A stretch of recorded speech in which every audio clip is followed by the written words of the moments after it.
There's a historical relationship between mass surveillance on a population and the crushing of dissent of that population. Can you explain that? Well, that goes back to Caesar Augustus, I would say. Anybody that opposed him, you needed to know about it, first of all, and once that happened, they would disappear. Well, the same was true in the Soviet Union or East Germany with the Stasi. If you said anything out of line, you ended up in jail. Or in a sanitarium or something, or in a gulag somewhere. That same was true of the Nazis and the Gestapo and SS. They would do the same to people. Now, this is historically true. This is the way totalitarian states operate, and this is gathering knowledge about people and the entire population is a totalitarian procedure. But these programs were never about terrorism. They're about diplomatic manipulation, they're about economic espionage, and more broadly, social control. For example, the British intelligence agency that's a part of this community had been found to be surveilling human rights groups. And this was not known. The public wasn't allowed to know about this. It couldn't be challenged in court until journalists revealed what was going on. And in fact, in some of these stories, including in Canadian documents, I believe this is a story by the CBC, that the GCHQ, again, the British intelligence service, that's a part of this Five Eyes spying alliance, that's the United States, the United Kingdom, Canada, New Zealand, and Australia, had classified investigative journalists as a threat who rank somewhere between terrorists and hackers. And so this ultimately raises the question, and I would argue answers the question of, well, why are they creating these systems that intercept communications about everyone, despite the fact that they're not effective against terrorists? Well, the answer is, when you create a haystack of human lives, a bucket that collects all of the records of all of your private activities, it's about power.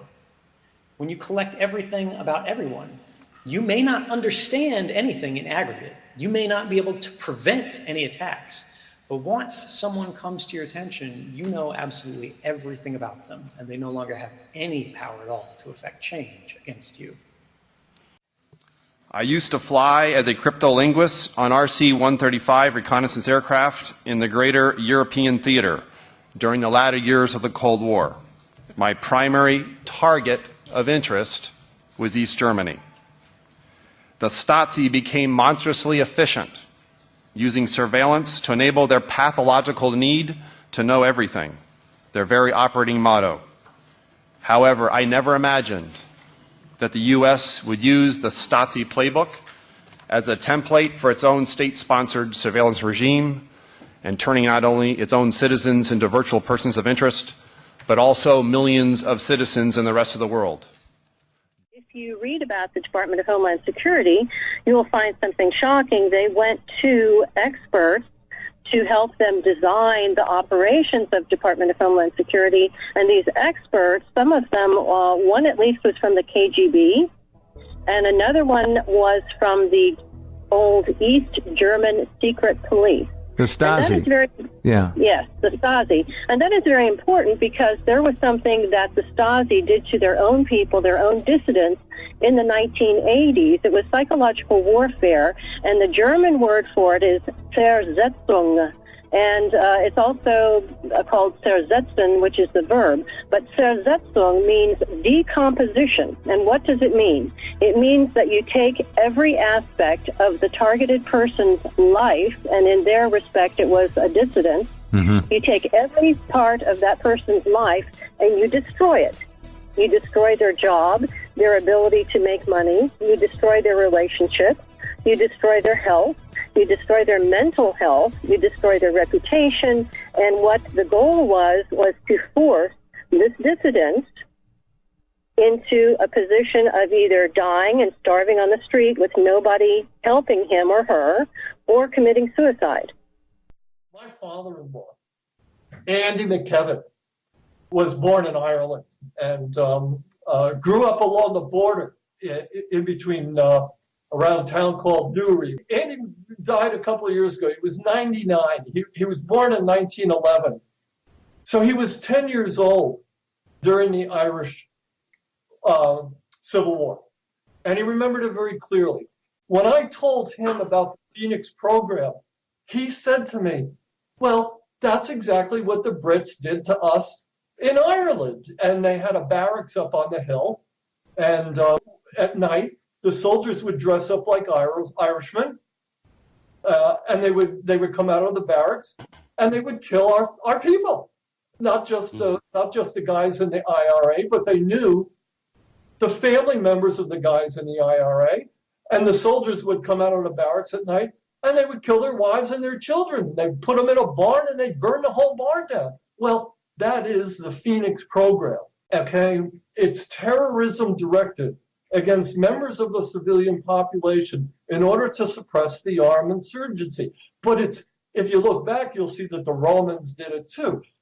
It's always been done. It's not something that people in power are unaware of.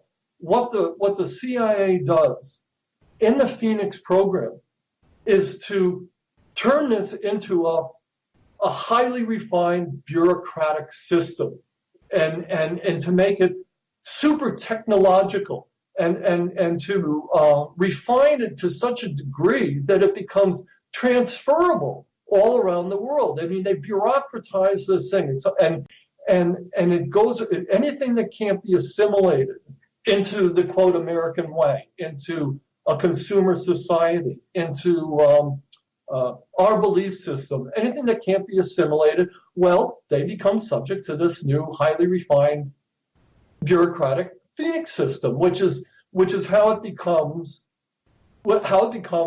systematized and applied to Homeland Security, and how it becomes the template for the Department of Homeland Security and its fusion centers, which are now in every state across the country, and it becomes the template for the FBI's anti-terrorism task forces. What it does is whereas in Ireland, along the border, it was just a group of soldiers who dressed like Irishmen and came out at night. Now it's systematized. Now it coordinates the guys in the barracks with the special branch, with the Navy, with the local police forces, with 25, 30, 40, 50 different organizations, with civic institutions. And all of these different organizations now are feeding information into a computer. And there's a guy in every Phoenix center who gets all this intelligence about dissidents, civilians, and now they know everything about everybody, and they can pick you out, and they can go after you in ways that don't include now just putting everybody in a barn and burning the barn down. Now they can ruin your reputation. Now they can suppress you by putting your name in the newspaper as so-and-so was investigated for domestic terrorism. It's just become a highly refined bureaucratic process that coordinates every government agency and almost every civic institution that is interested in expelling anybody from the system who can't be assimilated. It's got cutting-edge technology. It has graduates of Yale who got graduated cum laude in organizational behavior. They study psychologically how people behave, and they incorporate that into their theories and their practices of how to control people. They control the media. The media is part of this. It's the indispensable part of it. They don't tell you that all this is going on, but it is, and it's been evolving and it's been developing, and that's why in this new book, The CIA is Organized Crime, I try to discuss it philosophically as well as with case studies to show that it's now become integrated into the very nature of what American society is and where it's going. And if you chart the historical arc in all these different facets that contribute to what this Phoenix, modern manifestation of program of the Phoenix program is, you can see exactly where it's going. You can see exactly where it's heading because you've seen where it's been and you see how it's evolved. But people can't do that because it's illegal to talk about the CIA. You never hear anybody talk about the CIA because the legislative branches of the government are part of it too. And starting in 1982, they created this they passed legislation called the Agent Identity Act that makes it illegal for the press to name a CIA officer or to discuss CIA operations and methods. If, like John Kiriakou, you start talking about it, they put you in jail. So the security services have not only just developed this method, this Phoenix method, at the same time, the legislative lawmaking branches of the government made it illegal to talk about it or to reveal these protected people that are running this whole operation. The Homeland Security Network is something of an obscene joke. You're being played for fools.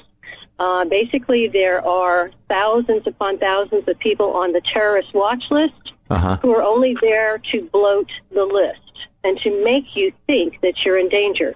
And under Bush, the FBI went to every single state it could and started something with their law enforcement agencies, a vigilante civilian group. They're supposed to be hyper-patriots. Well, they're not hyper-patriots. They're being played for fools. They're being paid to stalk and harass people they are told are threats or terrorists. And in the vast majority of cases, these people are innocent, randomly chosen people to be thrown on the terrorist watch list. And very often they're whistleblowers or someone powerful has a personal vendetta against. And so these infraguard and other types of, excuse me for saying this, like the Soviets used to call the peasants, useful idiots, are helping destroy the lives of patriots and some of the nicest people and best people that we have. This whole national organization, you're calling it InfraGard. It's a bogus patriot militia that goes far beyond simple surveilling of people. It harms them. It breaks into their homes. And Karen Stewart is a victim. We'll call this, that's what's called gang stalking, okay? A gang of people, maybe 15 or 20 in her immediate community, in her town, will watch her or others, and she has never been formally charged with anything in a court of law about this. Many aren't. They're just doing what they think is the right thing to do, truly the right thing to do for the country. I was sitting at my computer, typing away one day, when I heard a knock at the door, and I saw two figures through the glass, and I thought they were Jehovah's Witnesses, so I got up to open the door. And to my great surprise, they weren't Jehovah's Witnesses at all. They identified themselves as CSIS agents of the Canadian Security Intelligence Service. Ken had written an op-ed piece in the Hamilton Spectator on the need for Canada to show a more peaceful approach in Iran. CSIS had to check him out. I told them that everything I do is very public, letters to the editor, interviews on TV, public meetings in Hamilton, and I didn't feel the need to speak to them in private about it. So I asked them for their card. I took the card and I said, well, I had to get back to work. Have a nice day. I closed the door. Not all police agents come clean as to where they're from. Security and police organizations in Canada do infiltrate activist groups. They do embed operatives for sometimes several months. And one example was in Ottawa in the lead up to the G8, G20, where the ISU JIG had an operative embedded in the Ottawa activist community for 6 to 7 months, going to workshops, going to events, even living with activists for a couple months, producing intelligence, feeding it into the intelligence chain, and then eventually departing. When I got back at my desk, 2 minutes later, I received a call from an imam in Toronto. At the end of the conversation, I said to him, you know what, I had this most unnerving experience just before you called, and I was visited by two CSIS agents at my door. And he said, are these CSIS agents da-da-da-da-da-da? And he went on to describe them in detail, their appearance. And I was astounded, and I said, how did you know this?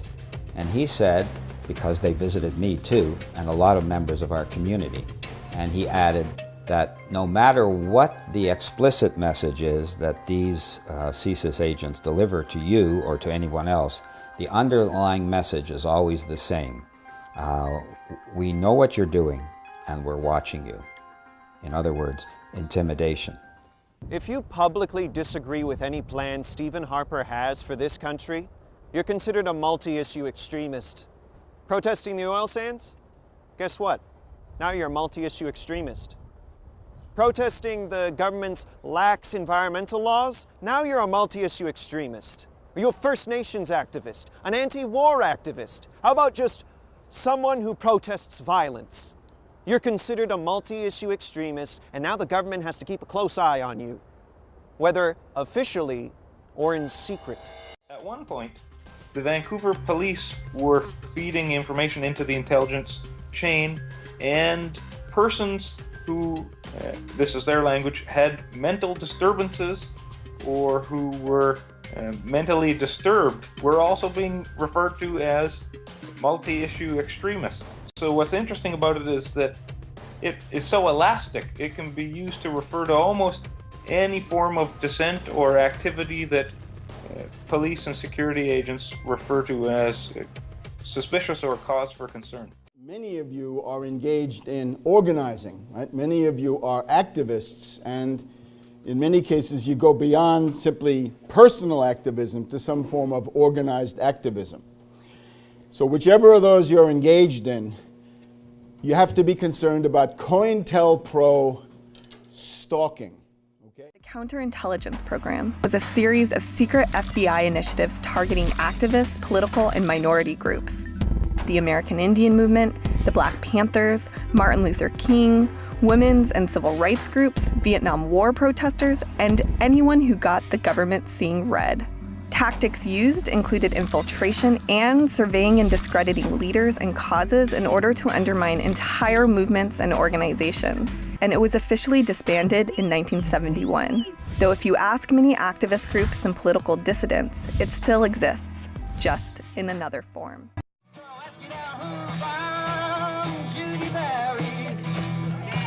I know you're out there still.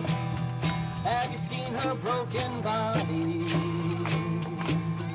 Or the spirit you can't kill? When I hit the brake, there was a very huge explosion, and I felt it rip through me. And I was in incredible pain that I had never felt before. I knew my back was broken. My legs both were immobile at the time. I knew that my body was ruined. I knew that I was paralyzed. I felt that I was dying. The driver was identified as 40-year-old Judy Berry, also of Ukiah.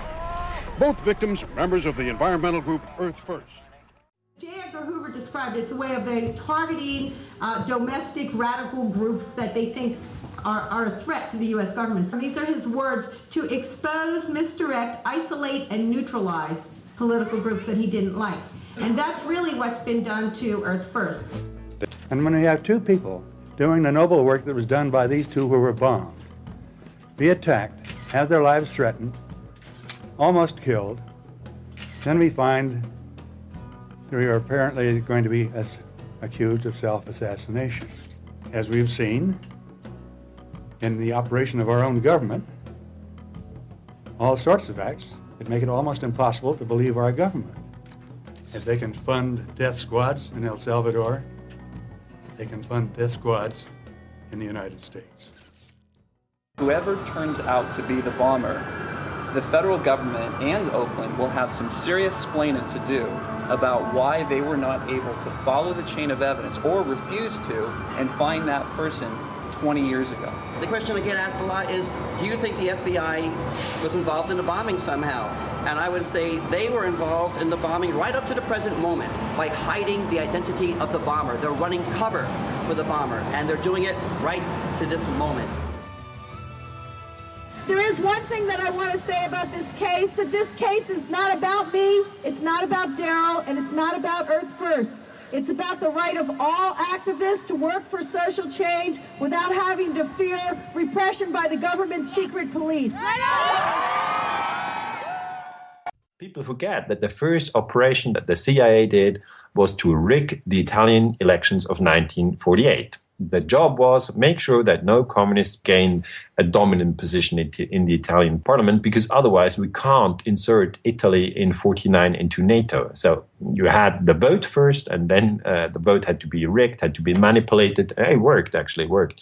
And in 1949, Italy was inserted into NATO, but CIA and MI6 made sure that through this network of stay-behind soldiers, they always had sort of a secret control of all NATO countries.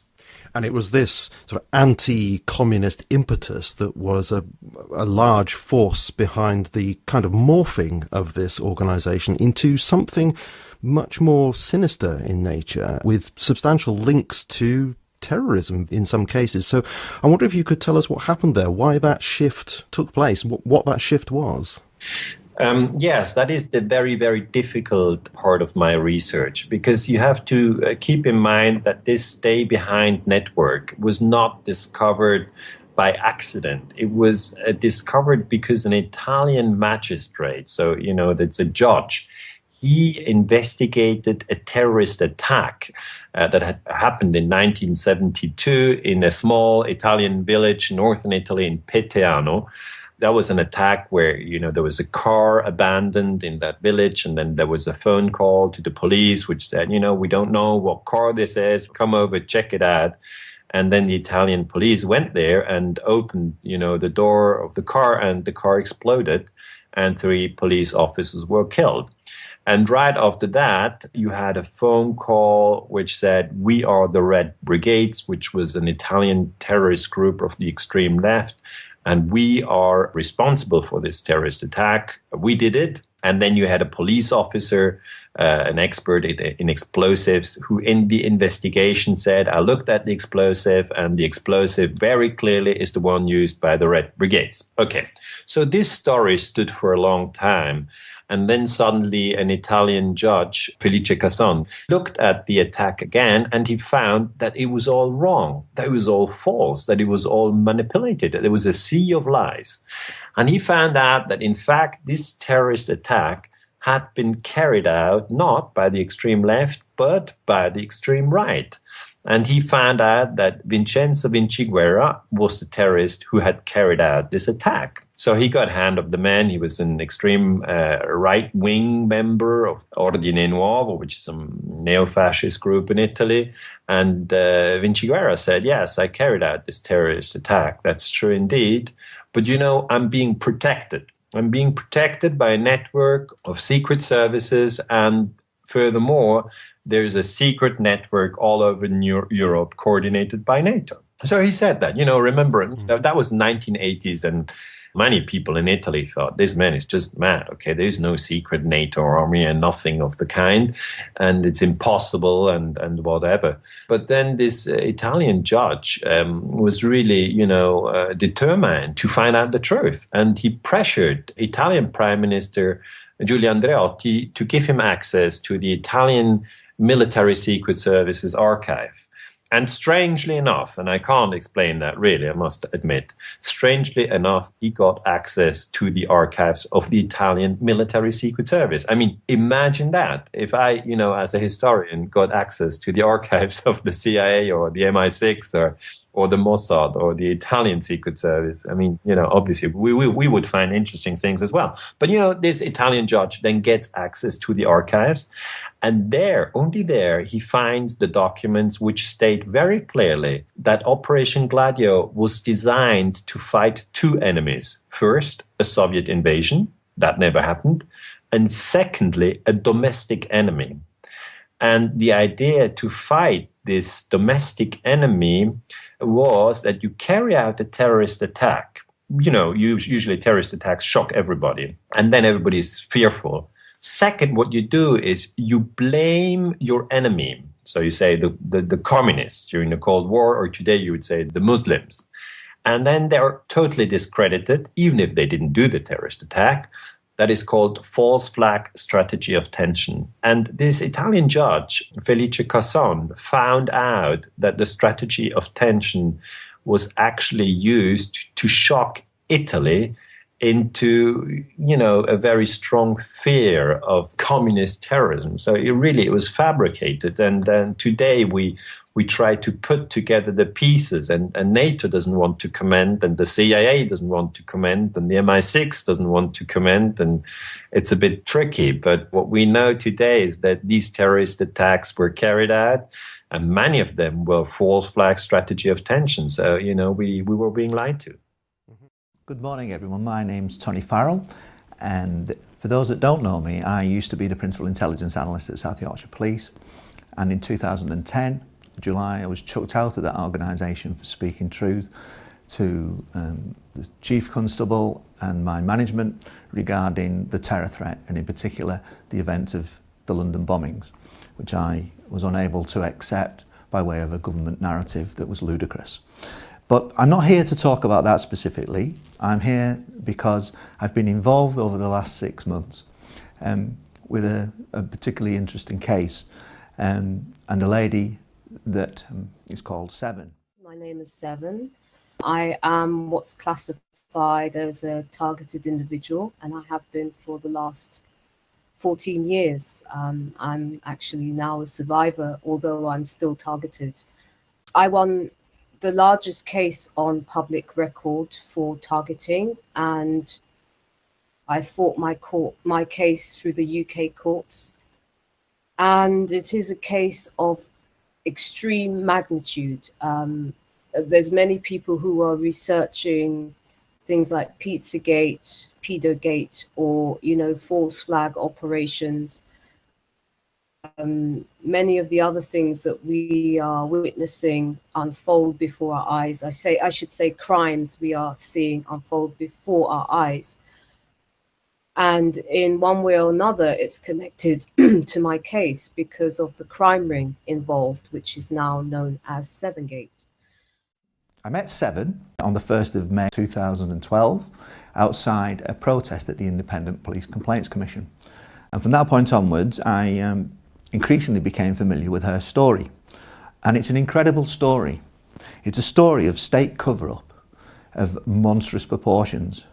It's a story that involves gang stalking, what I would class as domestic terror, and a monstrous cover-up in the judiciary and the police service. And it is really something that I believe has the potential to add insight into the events regarding the London bombings and the terror fear-mongering tactics that were perpetrated throughout July 2005 and all the subsequent cover-up of those monstrous atrocities. My research now on this has now come to an end, and I have produced, along with Seven, a joint report. I have taken a look at what was before the courts. I have taken a look as to what has happened since. I have stood back and examined the court process and everything that's happened in and around this case. And in this analysis, I am behaving as if I was the principal intelligence analyst and preparing information that I would be wanting to present to my chief constable. I am making strong inferences. I'm making inferences against named individuals and named organisations.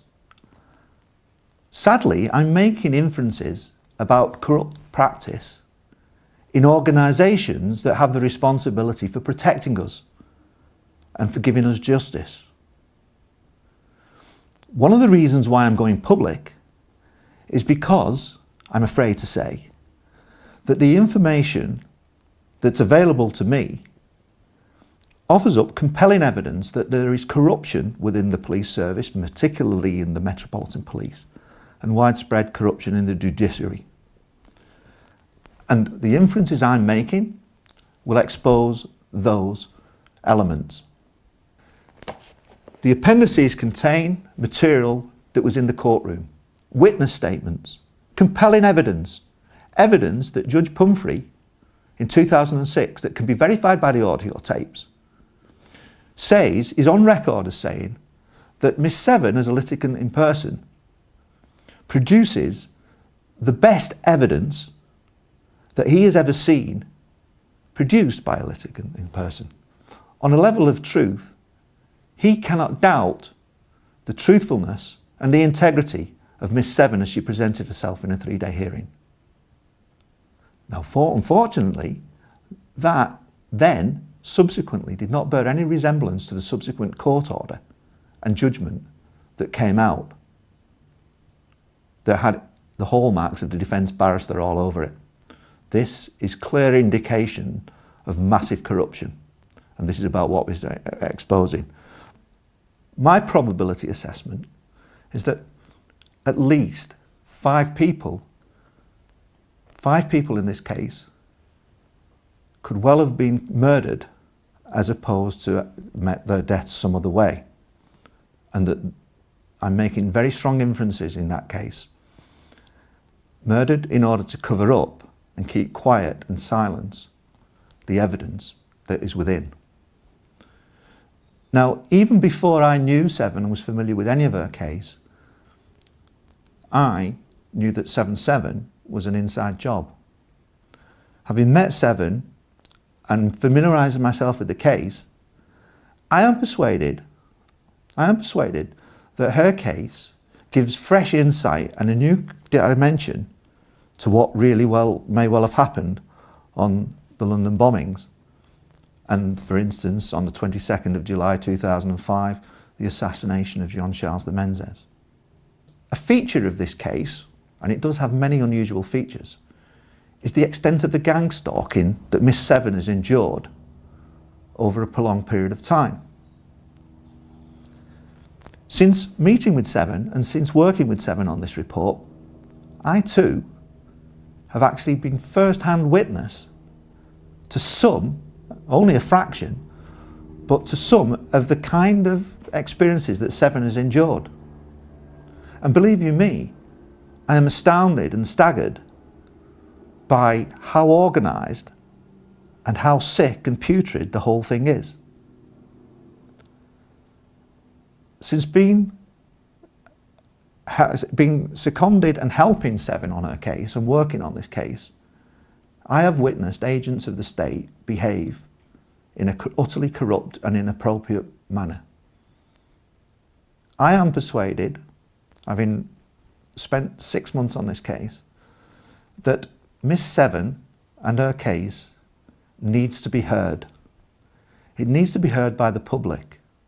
It's not a case that we can trust just to hand over to the police, because I'm afraid to say we have evidence here that on 65 occasions Miss Seven has gone to the police for help, and this spans nearly a period of 10 years.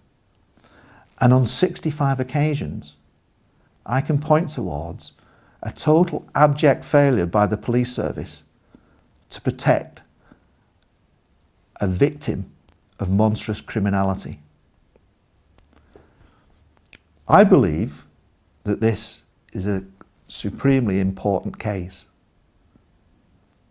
Had it not been, I wouldn't have actually invested the time and the effort and the pain and the fear to actually engage myself and embrace this case in its entirety. There is abundant evidence that's been through the courts that can support all the inferences and the allegations that we're making. One of the things over and above the reports will be a 25-minute video that we've made. This video contains what I believe is real dynamite. The dynamite being audio tapes of a court hearing, a crucial court hearing that occurred in 2006 in front of Judge Pumphrey. Pumphrey is now dead, but these tapes were released by Judge Warren. These tapes show that this case that Miss Seven had against Gossage and 9 others was, in no uncertain terms, heading towards a criminal trial, and that Miss Seven was eligible to apply for default, summary default, because of the lack of defence by certain defendants, there was no way this case was going to get struck out. But what subsequently transpired was so polarised from the utterances by Judge Pumphrey in the hearing that it smacks of corruption and cover-up. Pumphrey died, but not before he was silent, not before he was promoted, not before he was knighted. Ultimately, there was an attempt by Lord Justice Lawrence Collins, a solicitor, that made rapid strides in promotion to close it down. The final thing will be my analysis that was before the Employment Tribunal in the Royal Court of Justice, before Lady Dame Janet Smith, about the London bombings. And even before I knew Seven, why I, as the Principal Intelligence in South Yorkshire Police, could not believe the official narrative of 7/7 and the full, unadulterated analysis that was available but was closed down by our corrupt British system is available as an extra appendices to supplement the whole thing. This is an incredible case. It's complex. We can't put it across in 20 minutes, but for those with a willingness to actually understand all this, the material is there, the evidence is compelling. Thank you very much. I'm a creative inventor and sort of conceptual designer. My background has been media and entertainment, film, television, music, primarily film and TV, but also in the music industry as well.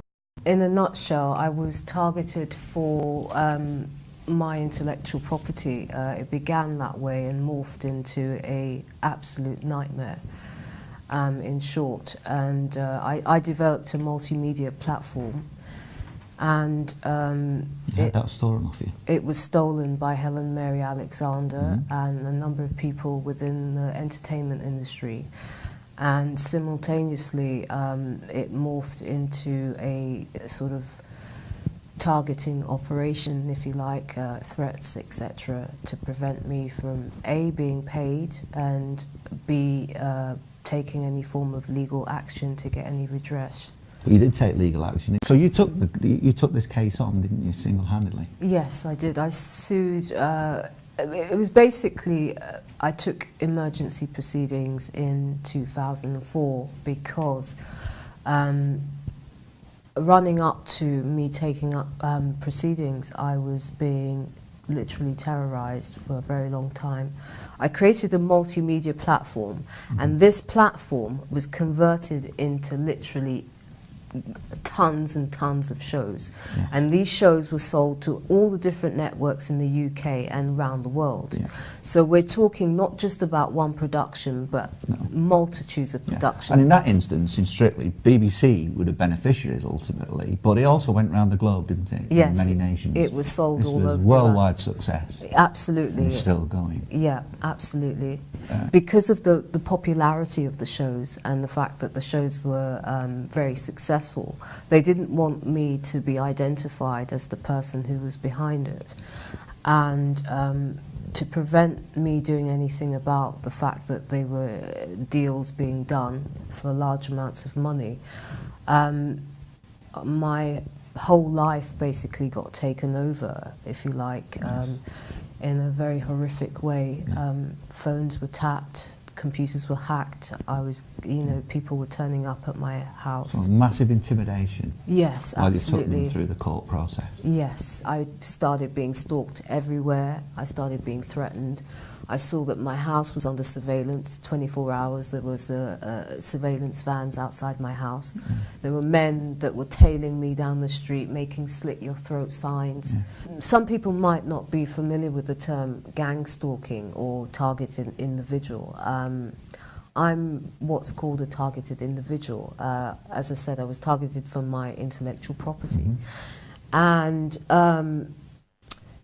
in the course of how gang stalking takes place, you are selected and put on a program, and basically you experience harassment, death threats on a regular basis, break-ins. I've had my property broken into, I've had my property burgled. And you haven't had any particular help from the public authorities, have you? Basically, when you have a case like this, there is a conspiracy of silence around it. And all the departments that are involved in protecting people are either paid to keep quiet or they're made to keep the whole thing quiet. So it doesn't matter where you go officially to get help, you'll find that every door will be slammed in your face. The Bar Council offices were actually burgled. They contacted me and told me that the evidence was burgled from their, there was a burglary in their offices, and the evidence that I had produced about Nicholson was stolen from their offices. So that's typical of the kind of thing that goes on. This is a criminal cartel. They operate from within mainstream media and the entertainment industry. And they wield a great deal of power because they are notorious. They steal people's intellectual property. I'm by no means the only case of this. I've had people writing to me since my case has gone up and become sort of more known. I get other victims that come to me and talk to me about what's going on in the industry. Humphrey, when he realised what was the skullduggery going on, he made it very, very clear that he was going to convict people for perjury and contempt of court and, you know, all sorts of other things. Humphrey made it very clear that the proceedings, the case couldn't be struck out because the barrister was saying, you've got to get rid of this case. My client's reputations will be ruined if this comes out. You've got to get rid of it. And he said, under no uncertain terms, there's absolutely no way that that's going to happen. Mr. Nicholson, you can try if you like, but there won't be an awful lot of patience. So I think, to be quite frank with you, I mean, the answer whether the failure was intentional must be resolved in favour of Miss Seven. This case is about I'd have thought a year away from trial. This case is about a year away from trial. Would be my immediate reaction. If you allow this case now to proceed, it will result in, particularly if we're heading more towards trial and summary judgment from matters that your Lordship has already said, it will result in hundreds of thousands of pounds of irrecoverable expense. It will result in a very long trial, if these 3 days are anything to be indicative of. It will result in a large number of very respectable witnesses being brought to give live evidence, who will be cross-examined by Miss Seven, and we have seen in extent what Miss Seven thinks of these witnesses as individuals, and the allegations which she has prepared to bring. You must understand, I mean, this is all very well, but if the action has a foundation which should not be struck out, all that becomes irrelevant, because it is an action with certain unhappy consequences for the participants. But there it is. It is not strikable. The fact that you have got a whole lot of people who don't want to lose is irrelevant. There are a number of deaths associated with this case. As I said, there's a massive cover-up around it. State kind of cover-up. Humphrey was found dead in 2007 in his apartment. Now, my court case was scheduled to happen in July of 2005. And all of a sudden, I saw the possibility of the trains being blown up at that same time. So I was literally panicking. So what I did was I gathered all my evidence, and I have so much of it. And I went to the Magistrates' Court, which is in an area called Marylebone in London. And I went and I asked to see a judge, and I was introduced to a court clerk called Charles Rees. I was in tears. I went with my evidence and I showed him exactly what was going on. I said, there is a national security issue. Human lives are in danger. There is a cartel, a criminal cartel, and they're committing crimes, they're perpetrating crimes. I said, I want to put an injunction against them. I showed him that I had taken proceedings against them. I showed him this, that my case had been lodged within the High Court and it was scheduled. I told him all the people involved. I showed him evidence that they were committing these crimes in real time and that there was a very real threat to actually for them to blow up the trains. Now, this man was winded, and I'd be absolutely frank with you. He believed everything I said. He went white like a sheet because evidence doesn't lie. I showed him hard evidence. I showed him all of the stuff that was going on, that my work had been stolen and there was a mass racketeering, international racketeering operation underway. And this court case was about to explode everything into the public.